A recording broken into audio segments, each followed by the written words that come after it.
Vamos a revisar la artrología de las vértebras, de la columna vertebral, y comenzaremos con los cóndilos occipitales que se articulan con las cavidades glenoideas del atlas. Miren, esta es una visión superior del atlas, son las apófisis articulares superiores con esas cavidades glenoideas o carillas articulares superiores.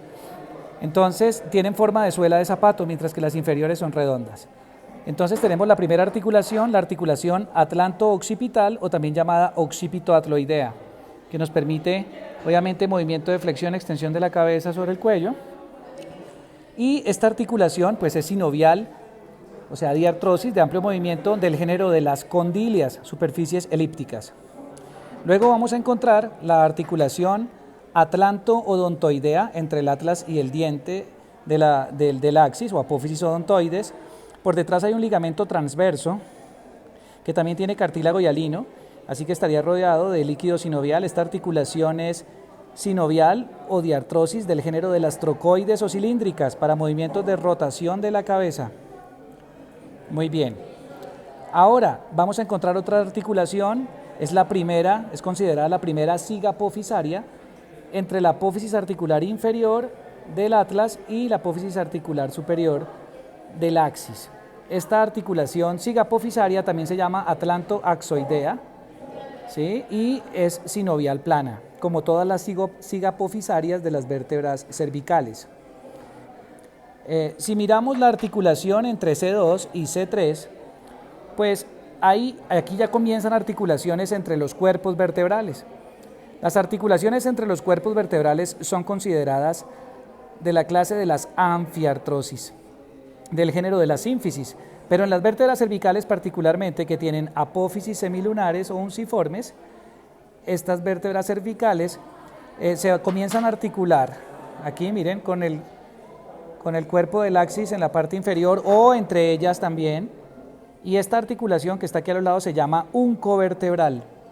Las articulaciones uncovertebrales, miren, esta vértebra es de C3 a C6, una vértebra cervical de tipo porque tiene apófisis espinosa bífida, tubérculo anterior y tubérculo posterior, forámenes transversarios que los tienen todas las vértebras cervicales, aunque las características de las vértebras cervicales ya las mencioné en mi primer video, pero en este podemos mencionar que estos son los pedículos, las láminas, la masa apofisaria que tiene la apófisis articular superior con su carilla y la apófisis articular inferior con su carilla. Entonces, miren C7 con los agujeros transversarios más pequeños porque solo pasan las venas vertebrales, y estamos viendo las apófisis semilunares o unciformes porque tienen forma de uña. Entonces, estas articulaciones lateralmente en el cuerpo vertebral de las cervicales se llama uncovertebral, y esas unco de uña, y esas articulaciones son sinoviales planas. Entonces aquí, pero en el centro es una anfiartrosis del género de las sínfisis. Muy bien, miren la apófisis espinosa de C7, que es obviamente larga, unituberculosa, no es bituberculosa como la de las otras cervicales, ¿sí? Y ya se comienza a parecer a la primera vértebra torácica, miren. La apófisis espinosa es muy similar. Noten que T1, que es esta vértebra, no tiene forámenes transversarios, se parece mucho a C7, pero sin esos agujeros. Ahora, si seguimos revisando, no olviden que las vértebras cervicales también se siguen articulando aquí, entre sus apófisis articulares. No olviden que estas articulaciones sigapofisarias siguen siendo sinoviales planas, o sea, artrodias. Lo mismo entre C7 y T1, es igual. Y lo mismo entre las apófisis articulares de las vértebras torácicas, es lo mismo. Aquí también estas sigapofisarias también son sinoviales planas. Esta es una vértebra torácica tipo, más o menos T5, T6. Por la T6, por la apófisis espinosa muy aguda, en el cuerpo presenta dos hemicarillas articulares, una superior y una inferior. Recuerden que una carilla es igual a una faceta o una fobia articular, ¿sí? Este es el pedículo de la vértebra con la escotadura superior y la escotadura inferior, que cuando se articulan nos ayudan a formar los forámenes intervertebrales o agujeros de conjunción por donde salen los nervios espinales o raquídeos. Otra característica de las vértebras torácicas, miren la carilla en la apófisis transversa. Okay, aquí vamos a encontrar dos articulaciones, una costilla se articula dos veces con la misma vértebra, en este caso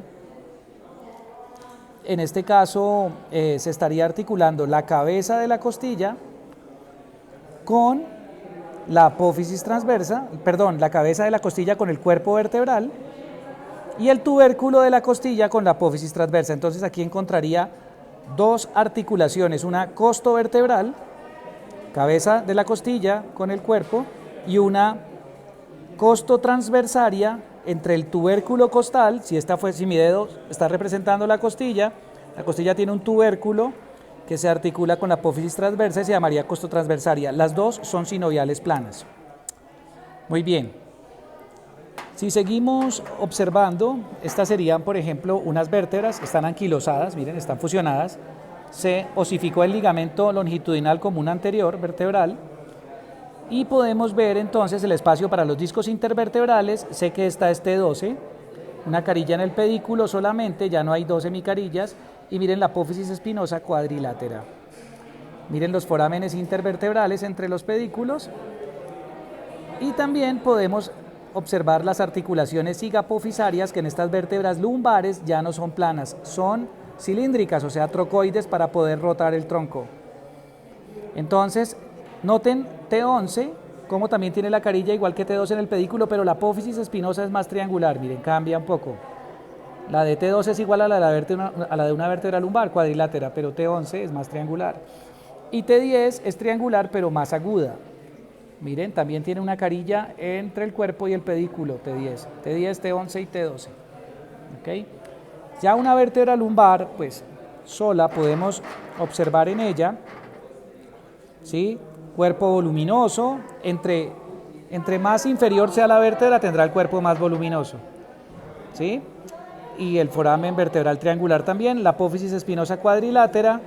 Miren las apófisis transversas o costales, porque parecen costillas, ya no tienen carilla, obviamente, porque en esta región lumbar no hay costillas. Detrás de la apófisis articular superior está la carilla, que es un cilindro hueco. Es un cilindro hueco. Y las apófisis articulares inferiores tienen las carillas con cilindros macizos.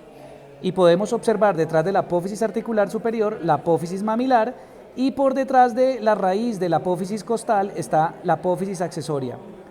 Tubérculo mamilar o apófisis mamilar, tubérculo accesorio o apófisis accesoria es lo mismo. Muy bien, esta ya es L5, se nota la gran prominencia que tiene esta vértebra y que ya se está pareciendo al sacro, miren, porque se va a articular con el hueso sacro. Las apófisis articulares inferiores con las apófisis articulares del sacro que están en la parte posterior. Se articulan, ¿ok? Acá hay un gran disco intervertebral en esta zona, se forma el ángulo lumbosacro en toda la parte anterior del cartílago llamado promontorio, y aquí ya tenemos entonces las vértebras del hueso sacro. Miren, S1 con su división, S2, S3, S4 y S5, está mostrando las zonas donde se osificaron los cartílagos, los que tenía en ese momento el sacro. Esta última vértebra es el coxis. ¿Okay? El sacro tiene, como les había dicho, 8 pares de agujeros sacros anteriores y posteriores. Estos son los agujeros sacrocoxigios que a veces pueden ser escotaduras. Y aquí pues faltan las otras vértebras coxigias que obviamente se desintegraron. Muy bien, aquí estamos viendo la superficie auricular del hueso sacro, que se va a articular con el hueso coxal y forma la articulación sacroiliaca, que es una diartroanfiartrosis del género de las planas, porque la mitad anterior de la articulación tiene disco hialino y es plana, y la mitad posterior es fibrocartílago, es fibrosa, ¿okay? Que se mueve solamente durante el parto en las mujeres. La articulación sacrocoxigia, aquí a veces en las personas jóvenes, pues es una sínfisis porque hay un disco intervertebral, pero con el tiempo se vuelve una sincondrosis porque se osifica la primera vértebra coxigia con el hueso sacro. Ahí ya tendría todas esas articulaciones. Esta articulación lumbosacra zigapofisaria también es trocoide, también permite algo de rotación del tronco.